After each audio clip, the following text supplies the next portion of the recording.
Welcome back to the Room Pack Podcast, everybody. I'm Anthony, and today we have another special guest with us on our podcast for students in the RA 360. We're talking about an intense and defining time of the year in university housing and dining across multiple institutions, move out season. So this episode is called Keys, Carts, and Closing Conversations. And today I am joined by a very special guest, Tim Turner, a full-time housing professional who has supervised multiple closing cycles and supported RAs through everything from damage disputes to emotional goodbyes. And so Tim, if you would like to introduce yourself.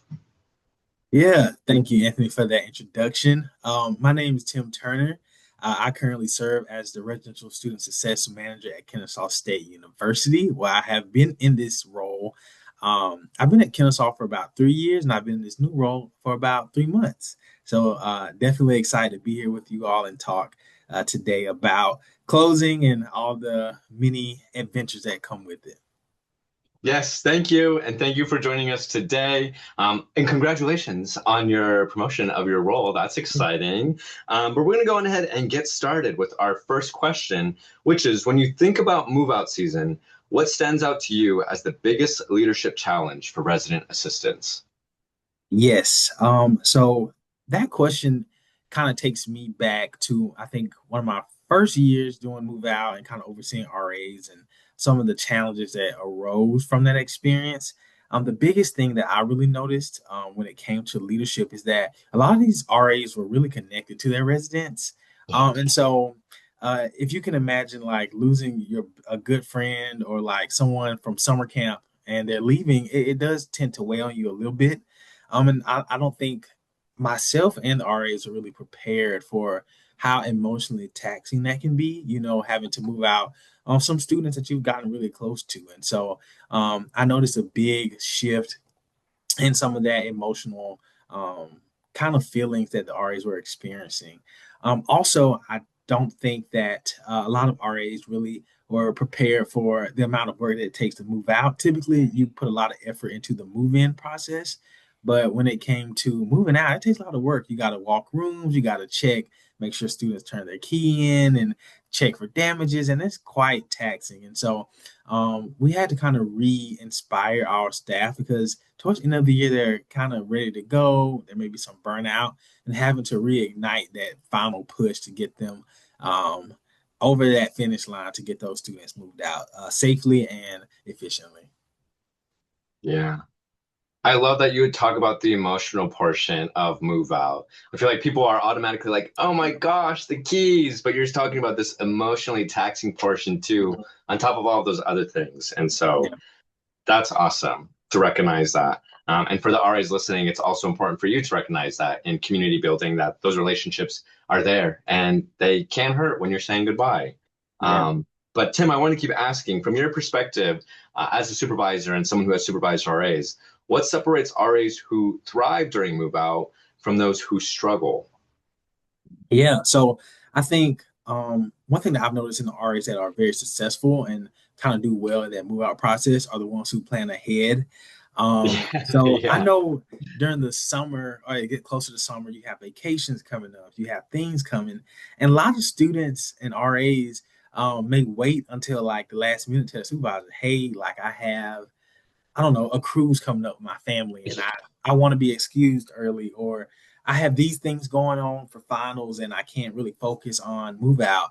And so I had to have a lot of coaching conversations with my staff leading up to move out. Like, hey, I know move out's coming up. I probably haven't really thought about it much, but before you even start focusing on what your duties are for move out, you need to make sure some of your other things are in order.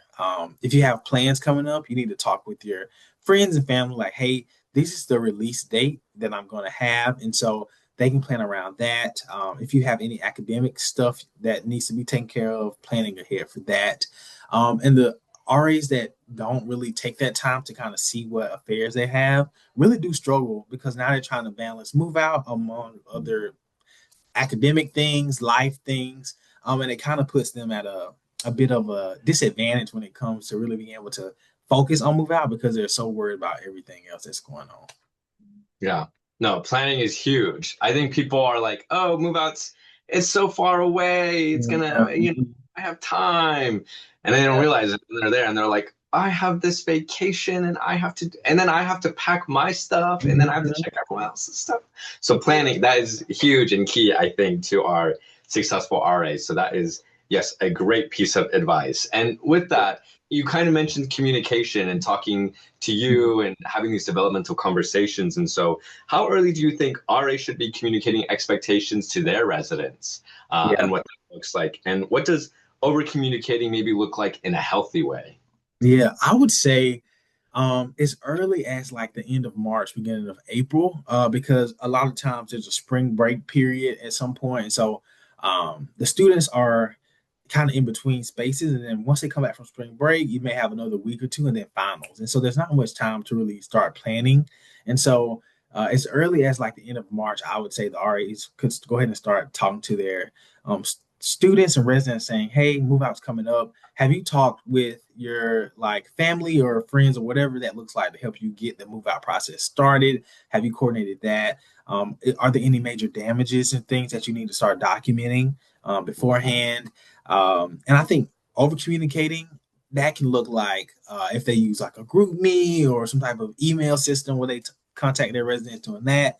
I would even say a floor meeting because sometimes students don't read, and so having that in-person FaceTime, like, hey y'all, move out's coming up. This is what you need to do, kind of thing. And maybe even what I encourage my RAs to do, because there's programming going on during one of their programs, host Yeah. like something kind of tailored towards move out.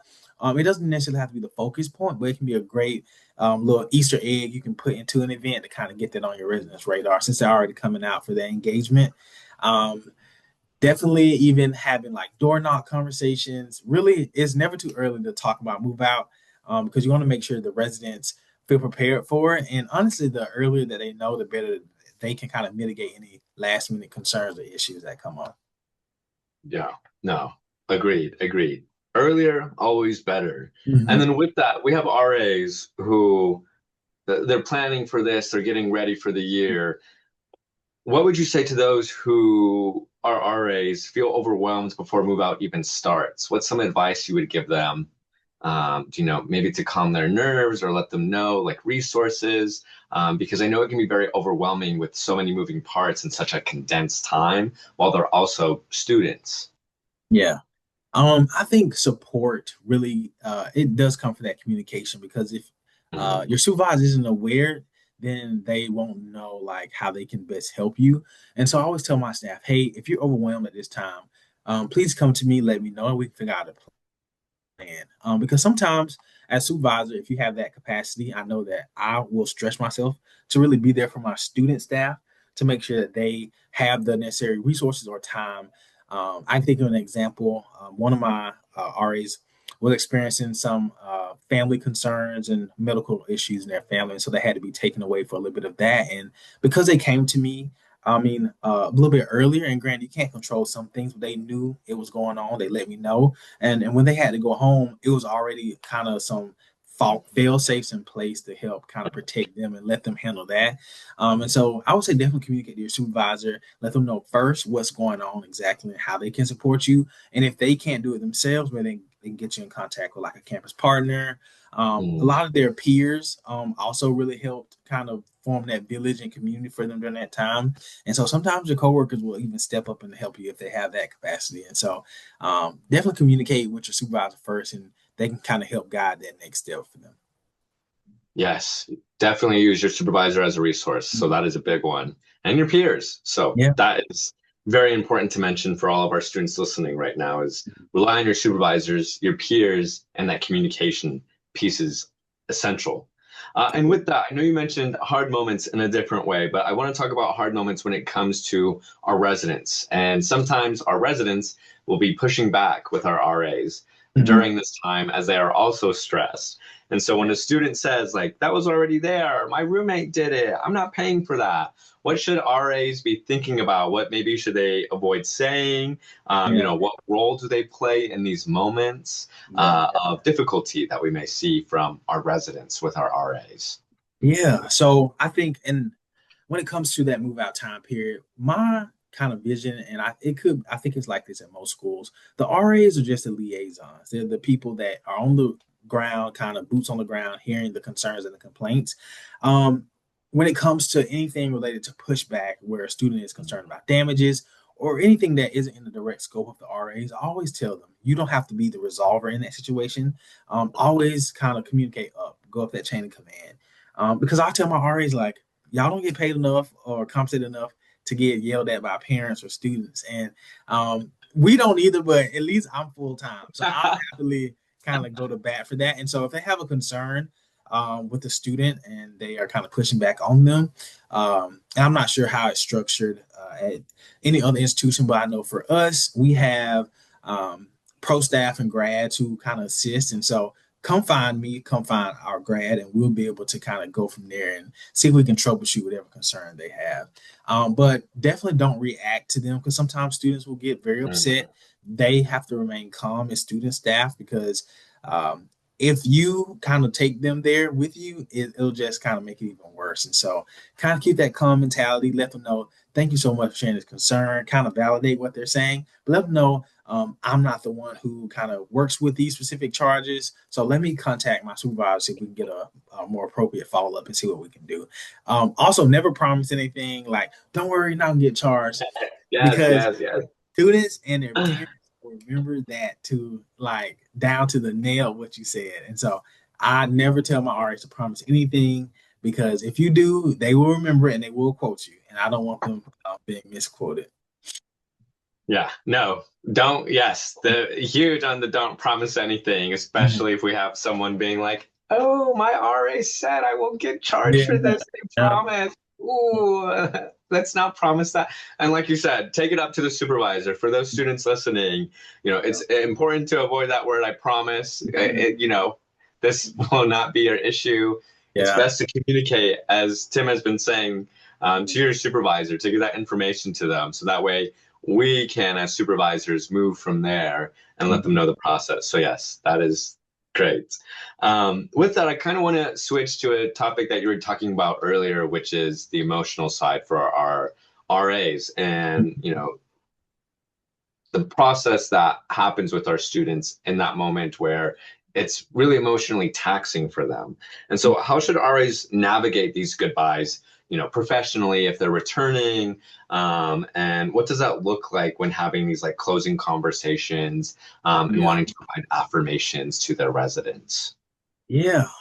So when it comes to that closing time period, I mean, recognizing that a lot of these students who live on campus may choose to stay off campus next year and everything like that. But the great thing about it, which I've shared with my staff, is that yes, they may not be living physically on your floor or with us next year, but they are still potentially going to be students. So you'll have the engagement, but how do you want to be intentional with that? Say they really make a connection, or one of the RAs make one and say, I really enjoyed this person. I would love to continue that. So during their like final meetings that they have with these residents, you can host an event like a social media sign off. That's something that my RAs have hosted, where they all kind of connected on Instagram, or exchange phone numbers, so that they can continue those conversations and relationships past move out season. It doesn't have to be the end all. I mean, it does end one era for them, but it could be the beginning of a new one. So that is definitely a great way to do that. And I think for my RAs, recognizing that, if you do get emotionally overwhelmed or it's kind of sad or emotionally taxing, throughout the move out period, if you need to take a step back and say, hey, I just really need to sit with my emotions for a moment, let your supervisor know. And I'm sure that they could try to figure out some way to support you in that and still help you still accomplish the task that you need to get done. Because I know it is taxing, and sometimes you need to take that moment to breathe and say, I'm feeling a lot right now, but I need to just take a moment to process, because we don't want you to be very emotionally overwhelmed and having to interact with people.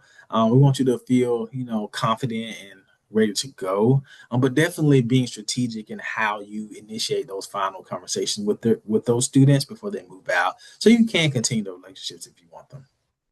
Yeah, no, that's great. I like that idea of I think you said like a move out, like a social media sign off. Yes. That I like that. I think that's fun.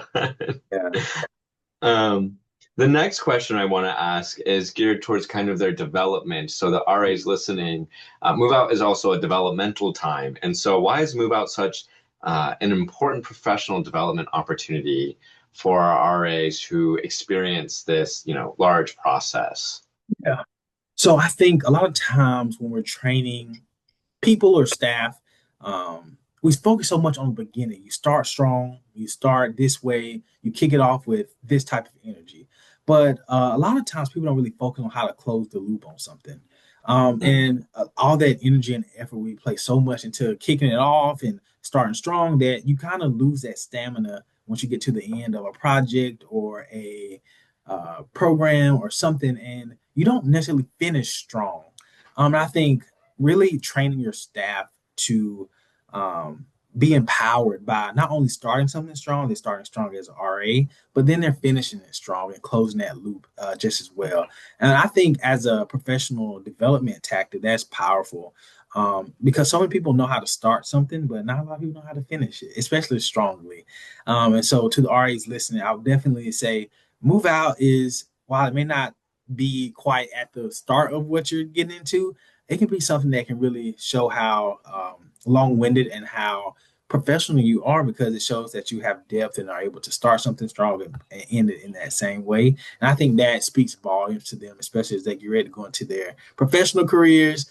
It's something they can talk about in interviews of like, hey, not only was I able to get these students moved in successfully and taken care of, but I also got them moved out and done in a very efficient process. And I think that's very cool to kind of think about, finishing something that you started.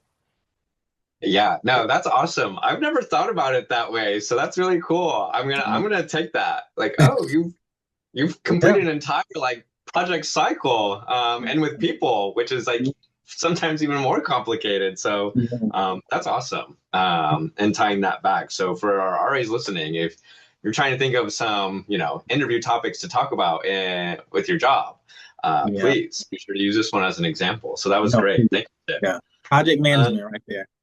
yeah, yeah.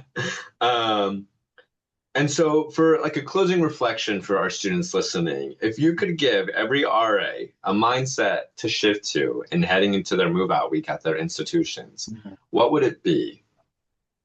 Yeah, that's a great question. And I typically am very quick with like quotes and sayings to kind of motivate people. But I think if they could have one mindset to kind of finish the year strong, finish move out, is to take things as they come, plan ahead, and always don't attribute to malice what you could attribute to ignorance. And I say that because a lot of times when it comes to working with people, a lot of miscommunications or disagreements are from like assumptions or miscommunications rather than true malicious intent. And I think it gets very heated during move out season. People getting charged for stuff and like, why am I getting Yeah. charged for this? And so when the residents come with it, listen to them, try to understand where they're coming from, and then try to make the most appropriate and professional response to that. And I think if they can shift from like, hey, I'm in the middle of this process, I'm an RA, but I'm moving from like just being RA to now I'm helping to facilitate this move out process and moving more into like, how can I close this out in a holistic way? That will, I think, prepare them and help them feel empowered to finish strong and getting prepared for that. No, no, that's great. Thank you. Thank you, Tim. I appreciate that. With that, we're coming and nearing the end of the podcast. And so I wanted to ask if you have any final words for our students listening, any shout outs you want to give.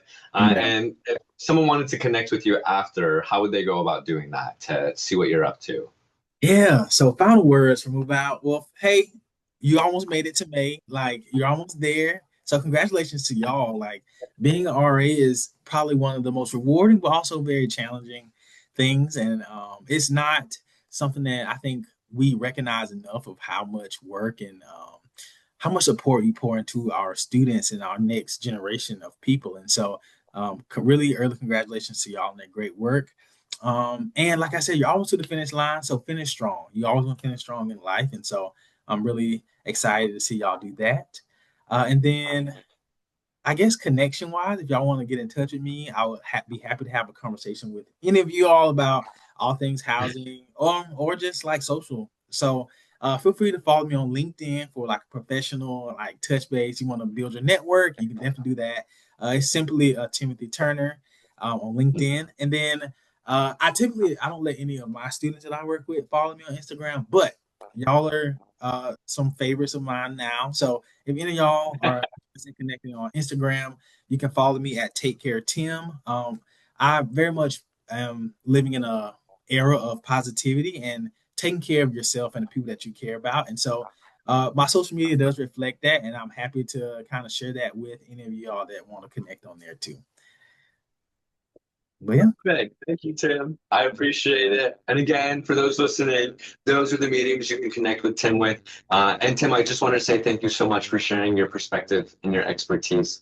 I know I took away a lot, and I know our students and our RAs listening right now, I know you're taking out a lot from this as well. And just as a reminder, Move Out just isn't about collecting keys. It's about closing well and ending the year strong and recognizing all your great work and planning ahead of time, as we learned. And as a reminder, you can enforce policy, but still be compassionate. You can document things, but you still want to affirm and support your residents emotionally. But you want to stay structured, and you want to communicate, finish strong, and close intentionally.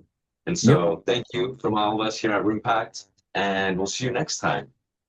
Awesome. All right. Thanks, y'all.